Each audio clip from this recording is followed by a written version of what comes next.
Welcome again to another session of online surgery class. In today's series on clinical assessment of the patient, I will be trying to explain the examination of the breast and axilla for the evaluation of a patient with a breast problem, especially a breast lump.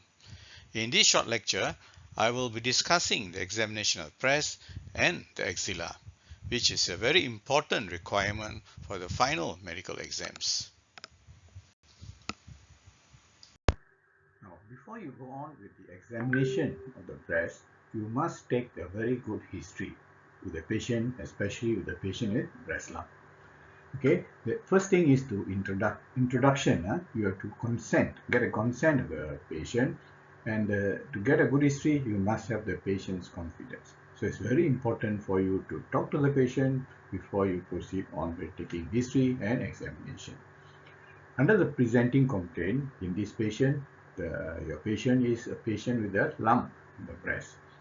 So you must get the details of this lump, the site of the lump, whether it's painful or painless, single or multiple, the swelling surroundings, the swelling, any other swellings and pain, any discharge from the lump, and then you have nipple problems, ulceration, inversion, or deformity of the nipple discharge, the axillary swellings, if there is any axillary swellings, whether is it associated with pain, and also ask the patient for skin changes, discoloration, ulceration, discharge. These are all very important. So the next one is to get into the history of present illness. The most important thing is to ask for the progress in the lung, size of the lung, is it increasing in size, sudden increase, is it associated with pain, and the mobility. These are all very important signs that you must ask the patient. So in summary, the breast lump assessment on history, these are the things that you look for in the assessment of the breast lump history aspect. Now, as far as the breast is concerned, there are other important things in the history that you must consider. The risk factors for the breast cancer. Okay, menstrual history, especially date of menarche and the menopause. Family history of breast cancer. Parity of the patient. Pregnancy and breastfeeding history. History of hormone, taking of hormones, especially contraceptive pills and human hormone replacement therapy for menopausal women. And the other one is history of breast cancer in the contralateral breast. Okay, so these are all very important risk factors that you must get information from the patient. Okay, as far as the breast is concerned, there are a number of factors. The most important is to decide whether there's benign or malignant. The lesion is whether, or the lump is whether it's benign or malignant. And there are a number of factors in the history to consider whether it is benign or malignant. The first one, the first condition is called the age. Age is the utmost importance. Young, middle age, and elderly lady. So these are the three age groups which you must be carefully, very important to consider the age. Secondly is the chief complaint. Most of the time is a lump or swelling, and you have to go through the features of this lump to decide whether it is likely to be malignant or benign. So as a medical student, I think it is very important to be asked or judged on your findings of the lump. You must emphasize whether it is benign or malignant in the features of the lump. Next will be the onset and progress of this lump. Okay, small, how fast it increases in size, is there a sudden increase in size, and whether it is painful or otherwise. Next is your family history and other risk factors. Family history is one of the most important factors to consider in a patient with breast cancer. And lastly, symptoms of metastasis, especially metastasis to the axilla, presence of axillary lump. The other important sites will be the lung, liver, and bone, especially the spine. So it's very important to go through these features in detail with the patient and decide whether it can lump is likely to be benign or malignant. Now, the second part after you have taken a complete history is your examination. Examination consists of general inspection. You look at the general inspection, look for asymmetry of the breast, swellings, the obvious swellings that you notice, or masses, skin changes, which I mentioned, discoloration, ulceration, or discharges, and the presence of the nipple changes. Okay, usually they are the inverted nipples, ulcerated nipple, or deformed nipple. So basically, you look for asymmetry, retracting and puckering, which are signs of malignancy, nipple changes, which can be used due to Paget's disease of the nipple, then changes in the skin, such as pure d'orange, like as shown here, where the skin over the lump resembles that of a orange skin, so pure d'orange, and also which is also a feature of invasive ductal carcinoma. And of course, must be careful not to miss a congenital nipple inversion. Sometimes nipple inversion or inversion of the nipple may be normal, so it's important to examine to see whether it's really normal or abnormal. The other important thing is to look for inspection of the skin, changes in the skin, which include scaling of the nipple, erythema or redness of the skin over the lump, puckering, and pure d'orange, which I already mentioned. So these are the important things that you look for. Skin changes associated with breast pathology. Scaling, okay, which may be a sign of Paget's disease. Okay, you look for associated inversion of the nipple or ulceration of the nipple, and whether there is other features to suggest causes for this scaling of the nipple. And of course, you must not forget it can be a cause of underlying carcinoma in situ or invasive carcinoma of the breast. The next change is erythema. Usually is due to infection, mastitis or breast abscess, trauma such as fat necrosis, and the important thing is it can be a underlying cause of underlying breast cancer. Puckering is due to the involvement of this tumor, usually a sign of malignancy, where the invasion of the malignant tissue into the suspensory ligaments of Cooper, and this causes draws the skin inwards, and this is called puckering. Then the pure d'orange, which is the dimpling of the skin, which resemble an orange peel. Okay, and this usually occurs due to cutaneous lymphatic edema due to lymphatic blockage, and the dimple represent tethering of the swollen skin to hair follicles and sweat glands. And pure d'orange is typically associated with inflammatory breast cancer. Okay, next you re-examine the patient in two different postures. One is with the hands pushing onto the hips here, as can be shown here, and this helps to contract the pectoralis major, and if this repeat inspection with the hip on the patient pressing the hips to contract the pectoral muscles, and these pectoral muscles by contracting will tense and therefore reveal a mass which may not be visible otherwise. Observe it moves with the pectoralis muscle, whether the mass or whatever absorption is seen. We suggest tethering to the underlying skin, invasive breast cancer. The maneuver may also accentuate puckering if a mass invading the suspensory ligaments of the breast is also tethered to the pectoralis major. So all these signs, mass, tethering or deformity, all these lesions become more obvious by contracting the pectoralis major, and one of the methods is to press, with patient standing, press on the hips. The next method to make the lesions become more prominent is to lean forward, okay, and this will exacerbate the skin dimpling especially, and this is done as shown in this picture here, the arms above the head while leaning forward. Okay, so this is to complete the inspection.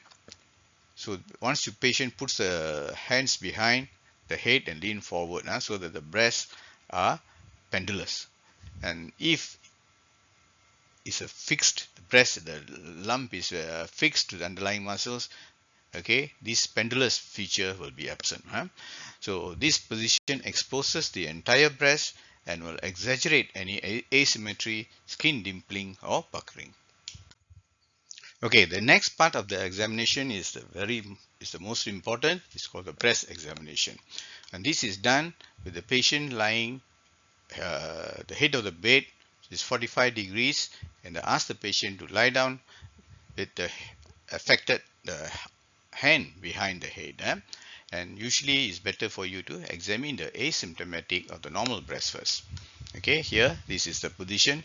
This is the patient lying propped up 45 degrees, and the breast is will be exposed here. Okay, and there are three methods. Generally, there are three main methods of examining. One is the clock face method, where you can examine the lumps from 12 o'clock going right downwards, right back until 12 o'clock again. Okay, that is the view the breast as a clock face and examine each hour from outside towards the nipple. Then the other one is the spiral method, and this you begin palpation at the nipple and work outwards in a concentric circular motion. And thirdly, quadrant method, divide the breast into quadrants, especially 4 quadrants, and then you examine this breast every quadrant thoroughly. Okay, this is a quadrant method. Okay, this is the one more widely used method of examination. Now, how to go about it? You use your flat of your hand, not the tips of your fingers. Use the flat of your middle and 3 fingers to compress the breast against the chest wall. Okay, as you feel for any masses, if a mass is detected, assess the following characteristics of the mass, which is of utmost importance: the location of the mass, site of the mass, the shape, consistency, mobility, fluctuant, and the overlying skin, which I mentioned just now. So these are the features that you have to go look for in a patient with palpable breast lump. Okay, the other important part of the breast which must not be forgotten is the axillary tail. The axillary tail is a projection of breast tissue that begins in the outer quadrant of the breast and extends into the axilla. So from outer quadrant and it extends into the axilla. So it's very important to palpate for this axillary tail, because the majority of breast cancers develop in the upper outer quadrant. So it's essential that this area is examined very thoroughly, as shown here. Okay, and this is your spiral method, where you start examining the lump from outside towards the nipple in a concentric spiral method here. Okay, at the same time, the axillary tail must not be forgotten. Okay, now the characteristics of the lump is a very important feature to determine whether the lump is malignant or otherwise. Okay, the location of the lump, which I already mentioned. How far is away from the nipple is very important. Which quadrant of the breast is located is also equally important. The size and shape of the lump. What are the approximate dimensions of the mass on palpation? What's the shape of the mass? Consistency is of utmost importance, because consistency can be divided into smooth or soft, firm, stony hard, and rubbery. You can categorize into any of these categories. Basically, it is soft, firm, and hard. Okay, the harder, when it's stony hard, it suggests it is most likely a malignant lesion. Most malignant lesions are very hard to consistency. The overlying skin changes are important, which must be taken into consideration. Are there any changes the skin overlying the mass? Example, erythema and puckering. Mobility of the lump is important. Assess the degree of mobility of the mass. Does it move freely? Does it move with the overlying skin? Does it move with vector release contraction? Okay, so the movement is important to assess whether it is stuck to the underlying muscles or whether it is involving and adherent to the overlying skin. So this overlying skin and underlying muscles are very important to assess whether the lump is attached to them. And finally, you have the fluctuants. Hold the mass by its side and then apply pressure to the center of the mass with another finger. If the mass is fluid filled, example cyst, then you should feel the sides bulges outwards. This is your fluctuancy test. If it is fluctuant, most likely it is a fluid filled cyst, and cysts are usually benign lesions. Okay, the other important thing is your nipple areola complex, as shown in this patient here. Okay, here you've got your nipple and the areola surrounding the areas, hyperpigmented area surrounding the nipple, and also these glands in the nipple areola. This is known as the Montgomery glands. Okay, this is another view to show you the breast consists of lobules, multiple lobules, and these lobules are drained by ducts known as lactiferous ducts. So the milk that is produced in the lobules are drained through these lactiferous ducts into the nipple to be discharged. Okay, now how to examine a patient with nipple discharge? Okay, use the flat of your fingers, of your middle three fingers, to compress the areola towards the nipple as you inspect for any discharge. Okay, as shown here. Try to compress and see whether there's any discharge. Okay, if there's a history of nipple discharge, but nothing is not obviously seen, it is not visible, it's better to ask the patient to express the discharge from the nipple if she is comfortable to do so, and assess characteristics of the discharge. If she is unable, then you can try to use your fingers to express to see whether there's any nipple discharge. Now the important thing is nipple discharge is once there is discharge, then you must check for the color, whether it's blood stain, green or yellow. Consistency is thick, watery, and the amount, volume of discharge. These are all important features of various diseases. Okay, the nipple discharge itself can be milky. Milky discharge is due to a lactating breast. It is normal during pregnancy and when breastfeeding, and this usually occurs bilaterally. It can be purulent, where the pus is discharged. This is thick yellow, green or brown discharge with an offensive smell. And the possible causes include mastitis and central breast abscess. Okay, so purulent discharge is usually a sign of infection. And watery and bloody discharge, several possible causes. However, ductal carcinoma in situ is the most important diagnosis to consider. So cancer. Okay, so from the nipple discharge, you may be able to tell whether it is normal, lactating, infection, or cancer. Okay, next, after examining the breast, the other important thing in breast lumps is to examine the axilla for lymph nodes. Okay, these are the lymph nodes these are the various methods. Ensure the patient is positioned. The best position will be the patient sitting on the edge of the bed, and you stand in front of the patient. Okay, ask if the patient has any pain in either shoulder before moving the arm. Begin by inspecting each axilla for scars, masses or skin changes. And when to examine the patient, what you do is you hold the patient's right forearm in your right hand and instruct them to relax it completely, allowing you to support the weight. This allows the axillary muscles to relax, so make the axilla more accessible to examination. Palpation should be then performed with the left hand. The reverse is applied when examining the left axilla. Okay, so these are the various things that you do. If the patient's right axilla you want to examine, you support her arm with your left hand, and then with your right hand, and then use your left hand to palpate the axilla. Hold the patient's right arm in your right hand. Palpate the patient's right axilla with your left hand. So this is a very important picture that you must remember. Examination of technique of examining the breast, and you must be able to examine the various groups of lymph nodes in the breast.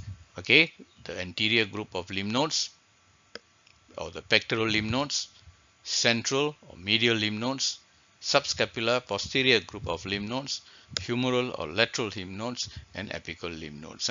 So the pectoral lymph nodes or anterior group is examined using your palm towards you, the palm facing back towards you, and you feel the inner surface of the pectoralis major.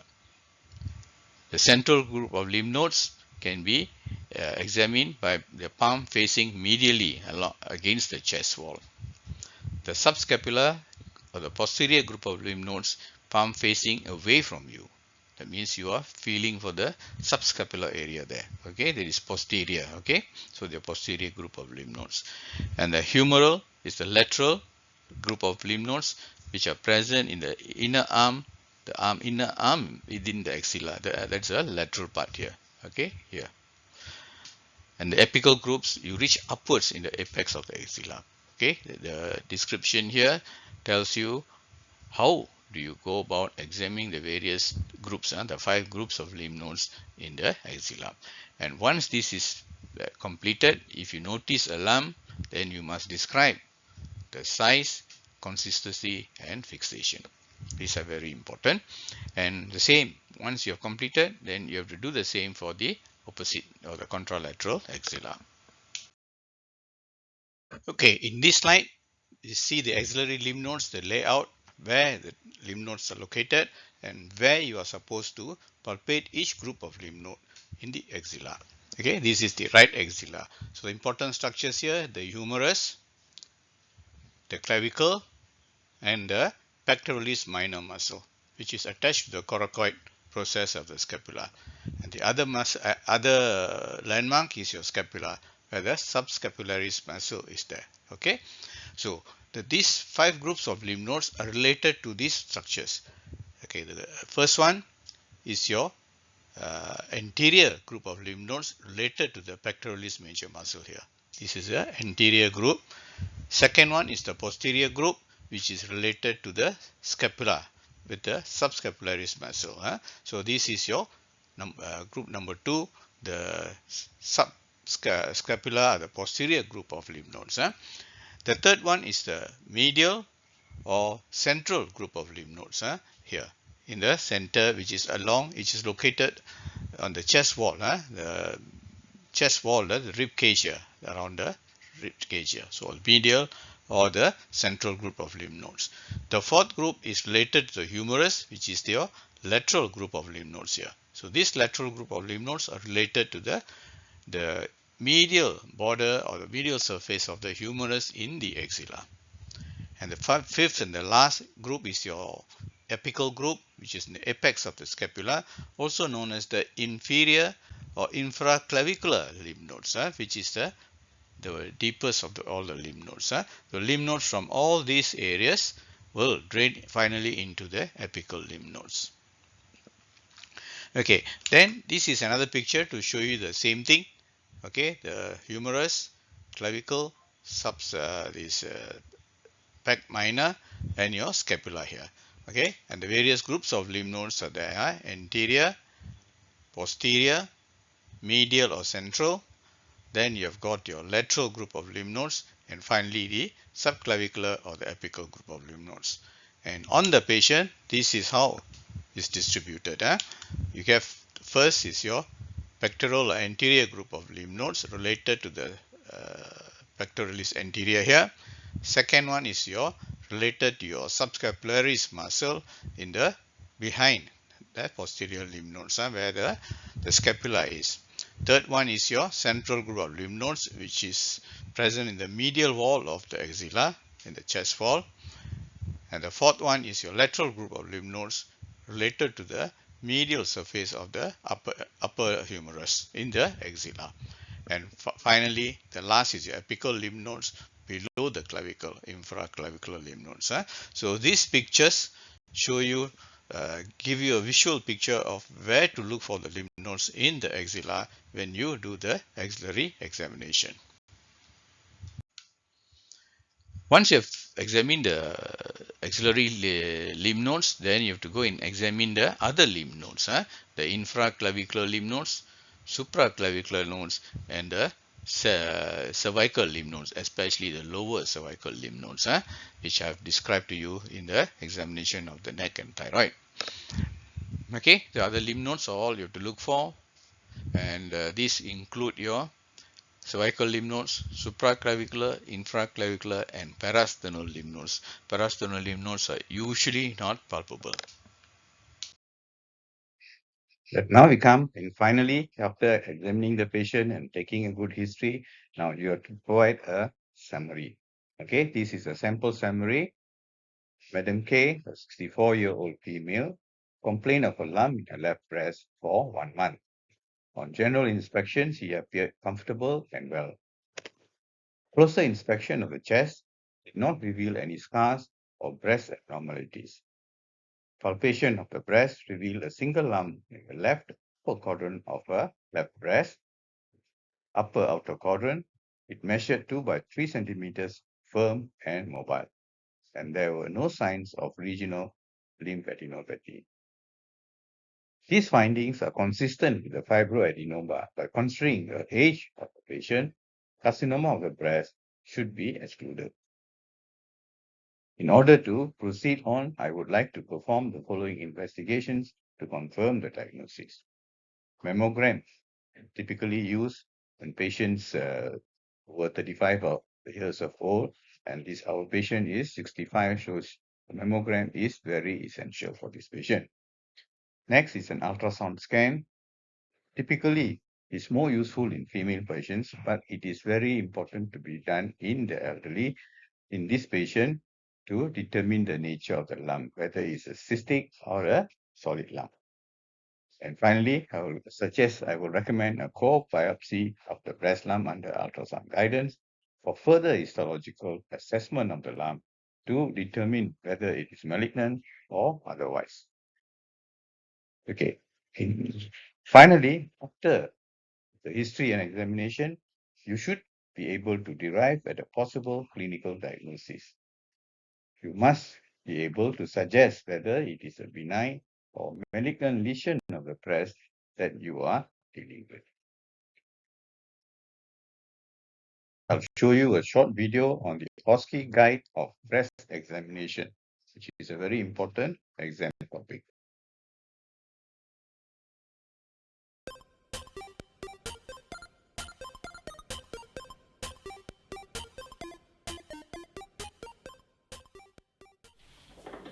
Hi, I'm Simon, one of the junior doctors. Can I just check your name and age, please? Yeah, it's Leola and I'm 23. Nice to meet Leola.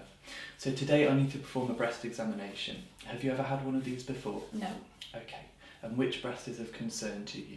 I felt a lump in my left breast. Okay. So what this examination will involve is me having a look and a feel of the breast tissue. Are you happy for me to go ahead? Yeah, that's fine. All right. What I'll do is I'll let you get undressed, so taking your top things off, including your bra, and then popping this gown on to cover up. In the meantime, I'll fetch one of the nursing staff to act as a chaperone throughout. Okay. All right.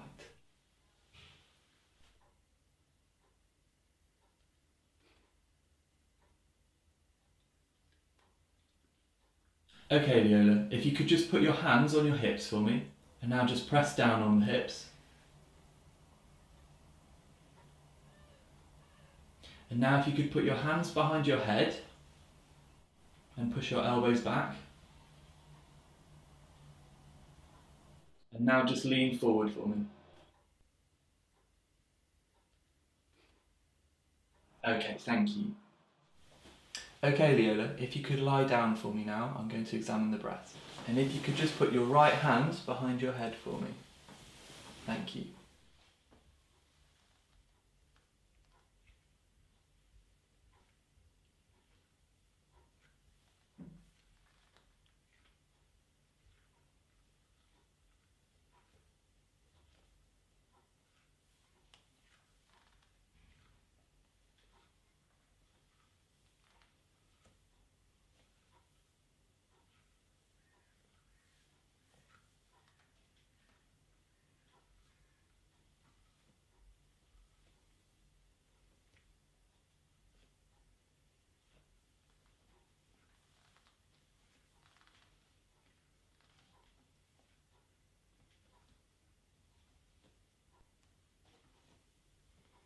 I just want to make sure that there's no discharge from the nipple. If you could just squeeze your right nipple between your thumb and index finger. Okay, thank you. If you could just switch the hand behind your head. Thank you.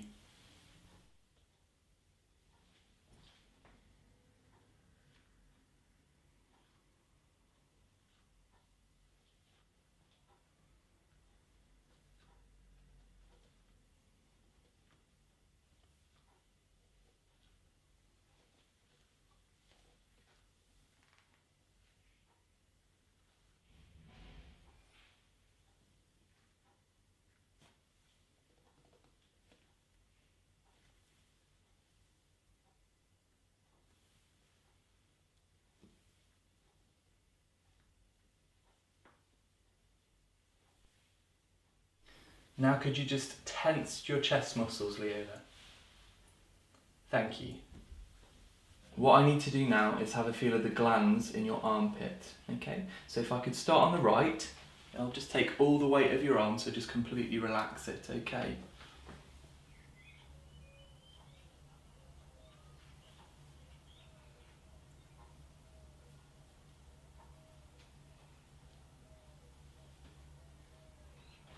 Okay, Leola, I'll do the same on your left side now. So again, just relax, let me take all the weight. I'm just going to have a feel of the glands in your neck now, alright?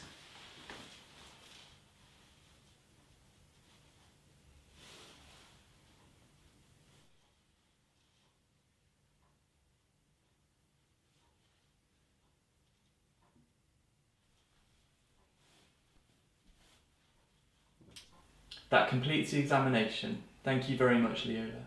I'll just leave you to get dressed now. Thanks. Today I performed a breast examination on Leola, a 23-year-old lady. On inspection of the right breast, there was evidence of nipple ulceration and there was erythema in the lower outer right quadrant. On inspection of the left breast, there was evidence of nipple retraction and also peau d'orange in the left lower outer quadrant. On palpation of the left breast, there was a firm, craggy 3 by 3 centimetre mass at approximately 2 o'clock. It was located 4 centimetres from the nipple and it appeared to be tethered to the underlying tissues. There were no other lumps on palpation and there was no lymph node involvement. For completion, I'd consider further examinations to detect the presence of disseminated malignancy. I'd arrange ultrasound scan and also core biopsy or fine needle aspiration of the mass.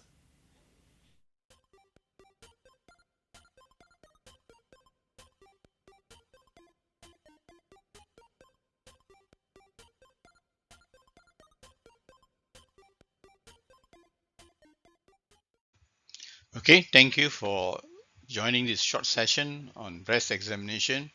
I hope it was useful to you, and as I always tell you, practice makes perfect. The more you examine, the better you become in breast examination.